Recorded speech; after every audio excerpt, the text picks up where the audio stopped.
may have seen on Instagram or my website that we call this our tree house because it's literally nestled in amongst the trees and we love it. So I hope you've been enjoying the free video tutorials so far. I really enjoyed putting them together and I hope that you found them to be extremely valuable.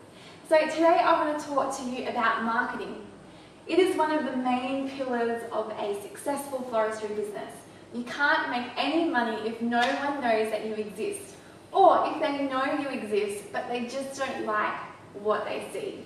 So marketing is essential to staying in business and we're going to talk all about that in this tutorial. But firstly, I want to outline some reasons why you know you need to listen to this tutorial. Number one, you're not busy enough or you're busy with all the wrong clients. Number two, you're working hard but don't seem to be getting any traction. Number three, you're concentrating on multiple areas of marketing to try to get your name out there, but you're not too sure which one is actually working. And number four, you spend most of your marketing efforts trying to grow your Instagram feed. Number five, you feel like you're shouting and hustling, but no one is hearing you. By the end of this tutorial, I hope that you will know the following.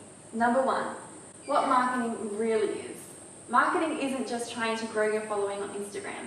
It's literally the life and breath of your business, and it isn't sustained just by your Instagram following. Number two, the different ways you can market your business. I want you to know all the different ways that you can market, because in the end, marketing is all about trying new ways to get your brand out there and figure out what works best for you and your business and what doesn't. Number three, how to identify where you should concentrate your marketing efforts. This is one area where florists fail. They spend so much money on marketing efforts that don't actually get them clients. So actually stepping back and analysing what's working is really important, because you can then concentrate your efforts into what is actually moving the needle forward in your business. So let's start with what marketing really is. So just recently I've started reading a book called This is Marketing by Seth Godin, which I highly recommend if you're looking for some reading material. He says that marketing is the generous act of helping someone solve a problem, their problem. So marketing is not shouting, coercing or hustling. It's not getting as many Instagram followers as you possibly can, or harassing potential clients that walk through your shop door or your wedding expo stall. It's telling a story about how you are solving a problem for your potential client. It's building the know, like, trust factor. You want your clients to first know you exist, second, like you, and most importantly, trust you. Trust is so important, particularly when it comes to weddings. Clients will only book you when they trust you. So if you can build trust, you are doing the best form of marketing possible. To build trust, you must demonstrate that you can deliver on a promise. But what is your promise? Do you know what your promise is? If not, I want you to do this exercise that Seth Godin put in his book. I think it's brilliant. It's so simple, but it's great. So spend 10, 20 minutes, whatever it takes you to really figure out the answers to this exercise. So my product service is for people who believe blank. I will focus on people who want blank. I promise that engaging with what I make will help you get blank. So these three things are super important to know when you start marketing your services. So it's super simple. If you don't know the answers, definitely sit down and work it out. So that was a long-winded answer to what is marketing. But in summary, this is what I think marketing is. Number one, serving others by solving a problem. 2, establishing the know, like, trust factor. 3, showing how you can deliver on a promise. So let's move on to the different ways that you can market your floristry business. I'm going to list them first and then I'm just going to go through them in depth. So number 1, social media. 2, website and blog. 3, styled shoots and collaborations. 4 networking, 5 wedding directories, 6 open days, 7 wedding expos, 8 magazine submissions, 9 Pinterest, and 10 Facebook advertising. So let's start with social media. Most of you are on social media and you're already marketing your services there, and if you're not, definitely get onto it. Social media has been the #1 way I have been known in the industry. So this is basically how I got my name out there when I started my floristry business. So I want to give you a few tips about using social media. #1, put your best work out there and curate an absolutely beautiful feed. So you can do this by using professional photos, and definitely again I encourage you to get a professional photographer and do a style shoot if you don't have these already. So I want to show you an example of a social media feed that I think is brilliant. Now, I'm going to show you an example of mine because you can easily have a look at that. And also, I really want to work on this in 2019. I don't think I'm 100% up to scratch yet. And this is something that I personally want to work on. But there is this beautiful feed I want to show you. I think it's really effective. So this is Trill Floral, who is a Sydney-based florist.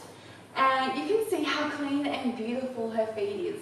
She also uses a very effective colour evolving technique that I think is excellent for florists to adopt. Because our flowers are so colourful, what we tend to do is make our feed look like a colourful, cluttered mess. I know that I do. So a great strategy is to post using one colour 6 to 9 times and then shifting and transitioning into another colour. And I love how Trill Floral does this. Because flowers usually have so much going on, there's colours and textures, it's really easy for our Instagram feeds to look too busy and cluttered. As you know, because you're a creative, for something to look aesthetically pleasing, there really needs to be white space. So if our Instagram feed is just full of cluttered images, even if each one is individually beautiful, it will begin to lose its appeal. So it's best to remember to put photos with white space in them throughout your feed to break up your images that are quite involved.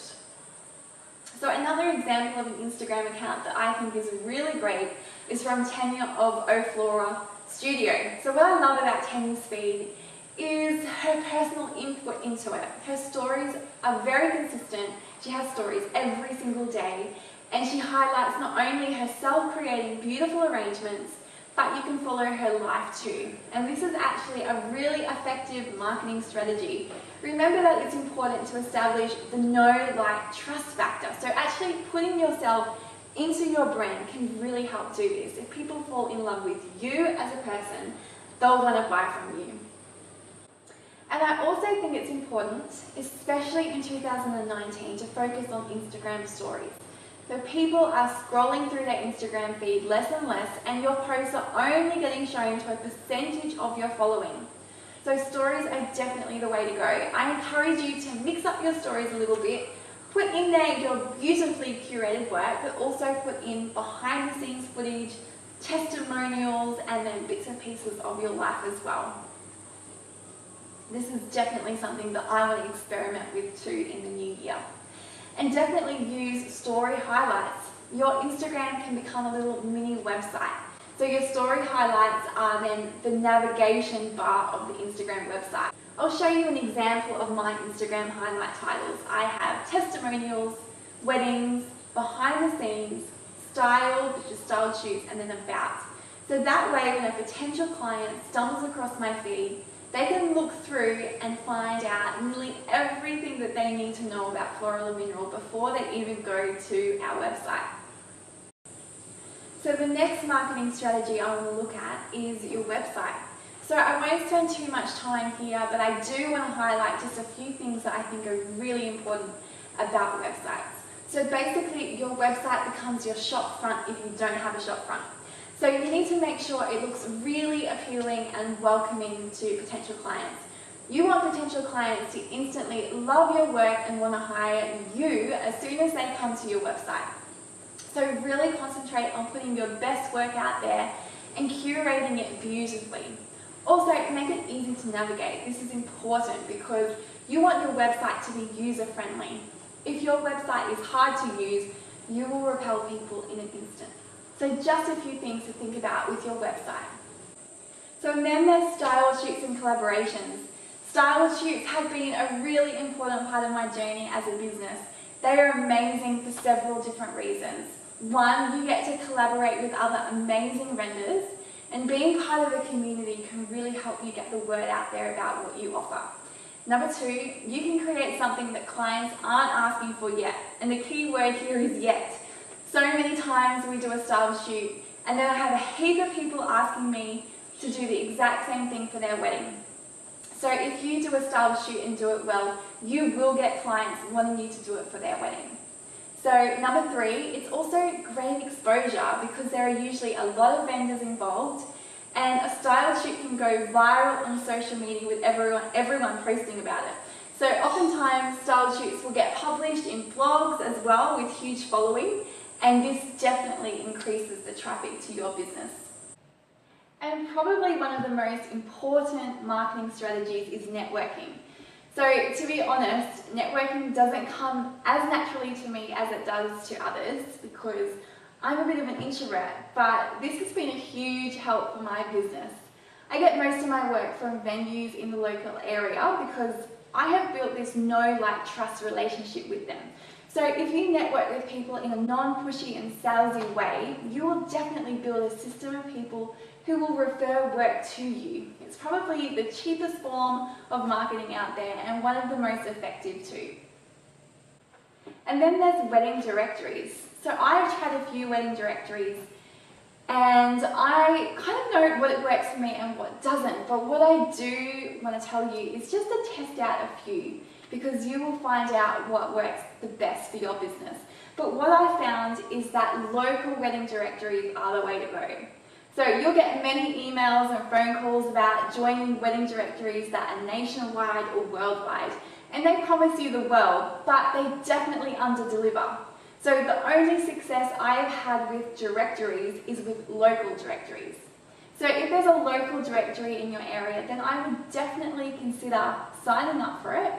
And if there isn't, all good, no worries. But if there is, definitely have a look into it and then start building good relationships with the other people who are on the directory. So then there's open days and wedding expos. So I have found that these can be hit or miss because we as florists, we tend to spend a lot of money on events like this because we have to showcase our flowers. So we definitely have to weigh up the return on investment. But what I have found is that they're great for networking and developing relationships with other vendors, but not as great for getting clients. So a couple of hot tips to make expos as successful as possible. Number one, make sure you collect emails from those who visit you at your booth. Perhaps you could even get them to pop their name and email down to win a competition. And then when you get home, email all of these people and send them some information about what you offer. So I have found a lot of success from doing this, and it means that you can keep yourself in front of their mind. Number two, have a couple of show-stopping arrangements. So you're a florist, so they're going to be expecting some amazing things from you. Number three, a great idea is to have a bouquet that they can try on and a mirror. So encourage them to take a selfie and post it on Instagram. If they tag you, maybe they can get free buttonholes for their wedding or some kind of other incentive that you create, and this will give you great exposure. And number four, have beautifully designed flyers to hand out. Number five, try and collaborate with other vendors on the day. For example, provide flowers for other vendors in exchange for a furniture piece.